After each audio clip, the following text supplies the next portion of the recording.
Hello ವೀಕ್ಷಕರೇ, ನಾವು ಇವತ್ತು ಪೀನಟ್ ಬಟರನ್ನು ಮಾಡೋದನ್ನು ತೋರಿಸ್ತಾ ಇದ್ದೀನಿ. ತುಂಬಾ ಸರಳವಾಗಿ ಮತ್ತು ಈಸಿಯಾಗಿ ಹೆಲ್ದಿಯಾಗಿ ಮನೆಯಲ್ಲಿ ಪೀನಟ್ ಬಟರನ್ನು ನಾನು ಹೇಳಿರೋ ಥರ ಮಾಡಿ ನೋಡಿ. ತುಂಬ ಟೇಸ್ಟಿಯಾಗಿರುತ್ತೆ. ಈ ಪೀನಟ್ ಬಟರನ್ನು ಮಾಡಲು ಶೇಂಗಾ ಬೀಜಗಳನ್ನು ತಂದು ಸ್ವಚ್ಛ ಮಾಡಿ ಹುರಿದು ಸಿಪ್ಪೆ ಬಿಡಿಸಿ ಈ ಥರ ಇಟ್ಟಿದ್ದೀನಿ. ಈಗ 1 ಬಟ್ಲು ಶೇಂಗಾ ಬೀಜಗಳನ್ನು ಮಿಕ್ಸಿ ಜಾರಿಗೆ ಹಾಕಿದ್ದೀನಿ.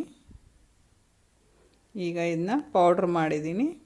ಈ ರೀತಿ ಪೌಡ್ರ್ ಆಗುತ್ತೆ. ಇದಕ್ಕೀಗ ಒಂದು ಚಿಟಿಕೆಯಷ್ಟು ಉಪ್ಪನ್ನು ಹಾಕಬೇಕು, ಟೇಸ್ಟಿಯಾಗಿರುತ್ತೆ. ಹಾಕಿ ಮತ್ತೆ 1-2 ನಿಮಿಷ ರುಬ್ಬಬೇಕು. ಈಗ ಈ ರೀತಿ ಪೇಸ್ಟ್ ರೆಡಿ ಆಗುತ್ತೆ. ಇದಕ್ಕೀಗ 1 ಸ್ಪೂನು ಜೇನುತುಪ್ಪವನ್ನು ಹಾಕಬೇಕು. 1 ಬಟ್ಲು ಶೇಂಗಾ ಬೀಜಕ್ಕೆ 1 ಸ್ಪೂನು ಜೇನುತುಪ್ಪವನ್ನು ಹಾಕಿ ಮತ್ತೆ ನುಣ್ಣಗೆ ರುಬ್ಕೋಬೇಕು. ಇದು ಸ್ವಲ್ಪ ಟೈಮ್ ತಗೊಳುತ್ತೆ ಮಿಕ್ಸಿ ಮಾಡಲು ಮಾತ್ರ. ಇದೇನು ಸರಳವಾಗಿ ಮತ್ತು ಕಡಿಮೆ ಟೈಮ್ನಲ್ಲಿ ಮನೆಯಲ್ಲಿ ಮಾಡಿ ನೋಡಿ. ತುಂಬಾ ಟೇಸ್ಟಿಯಾಗಿರುತ್ತೆ ಮತ್ತು ಹೆಲ್ದಿ ಕೂಡ ಹೌದು. ಈ ರೀತಿ ಪೇಸ್ಟ್ ರೆಡಿ ಮಾಡ್ಕೊಳ್ಳಿ.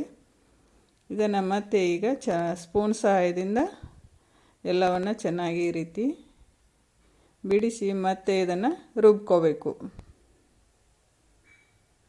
ನೋಡಿ, ಪೇಸ್ಟ್ ಎಷ್ಟು ನುಣ್ಣಗೆ ರುಬ್ತೀವೋ ಅಷ್ಟು ಚಲೋ ಆಗಿರುತ್ತೆ.